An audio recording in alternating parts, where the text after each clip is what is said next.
एक बार की बात है कि यशोदा मैया प्रभु श्री कृष्ण के उलाहनों से तंग आ गई और छड़ी लेकर श्री कृष्ण की ओर दौड़ी। जब प्रभु ने अपनी मैया को क्रोध में देखा तो वह अपना बचाव करने के लिए भागने लगे। भागते भागते श्री कृष्ण एक कुम्हार के पास पहुंचे। कुम्हार तो अपने मिट्टी के घड़े बनाने में व्यस्त था, लेकिन जैसे ही कुम्हार ने श्री कृष्ण को देखा तो वह बहुत प्रसन्न हुआ। कुम्हार जानता था कि श्री कृष्ण साक्षात परमेश्वर हैं। तब प्रभु ने कुम्हार जी, से कहा, आज मेरी मैया मुझ पर बहुत क्रोधित है। मैया छड़ी लेकर मेरे पीछे आ रही है। भैया, मुझे कहीं छुपा लो। तब कुम्हार ने श्री कृष्ण को एक बड़े से मटके के नीचे छिपा दिया। कुछ ही क्षणों में मैया यशोदा भी वहां आ गई और कुम्हार से पूछने लगी, क्यों रे कुम्हार, तूने मेरे कन्हैया को कहीं देखा है क्या? कुम्हार ने मैया से कह दिया, नहीं मैया, मैंने कन्हैया को नहीं देखा। श्री कृष्ण यह सब बातें बड़े से घड़े के नीचे छुपकर सुन रहे थे। मैया तो वहां से चली गई। अब प्रभु श्री कृष्ण कुम्हार से कहते हैं, कुम्हार जी, यदि मैया चली गई हो तो मुझे इस घड़े से बाहर निकालो। ऐसे नहीं प्रभु जी, पहले मुझे 84 लाख योनियों के बंधन से मुक्त करने का वचन दो।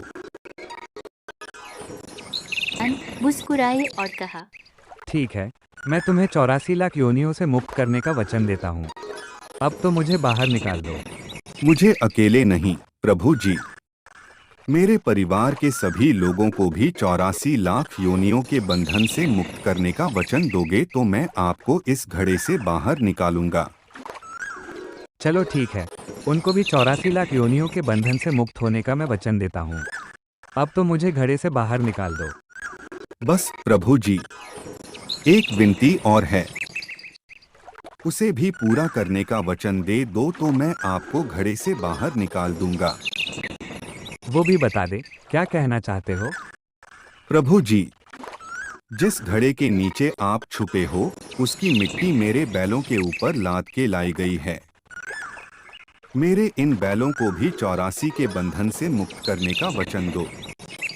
भगवान ने कुम्हार के प्रेम पर प्रसन्न होकर उन बैलों को भी 84 के बंधन से मुक्त होने का वचन दिया।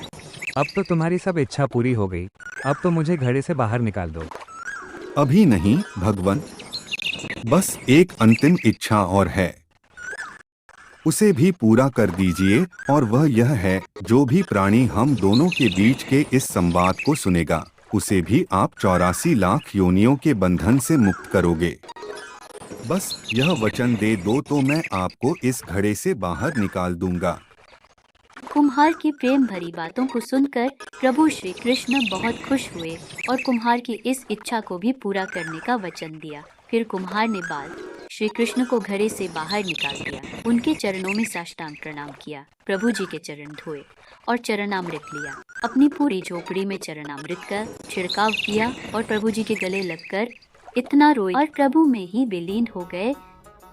जरा सोचें, जो बाल श्री कृष्ण 7 कोस लंबे चौड़े गोवर्धन पर्वत को अपनी इक्नी अंगुली पर उठा सकते हैं, तो क्या वो एक घड़ा नहीं उठा सकते थे? लेकिन बिना प्रेम रीझे नहीं। नटवर नंद किशोर, कोई कितने भी यज्ञ करे, अनुष्ठान करे, कितना भी दान करे, चाहे कितनी भी भक्ति करे, लेकिन जब तक मन में प्राणी मात्र के लिए प्रेम नहीं होगा, प्रभु श्री कृष्ण मिल नहीं सकते। Please like and subscribe the channel. Thank you.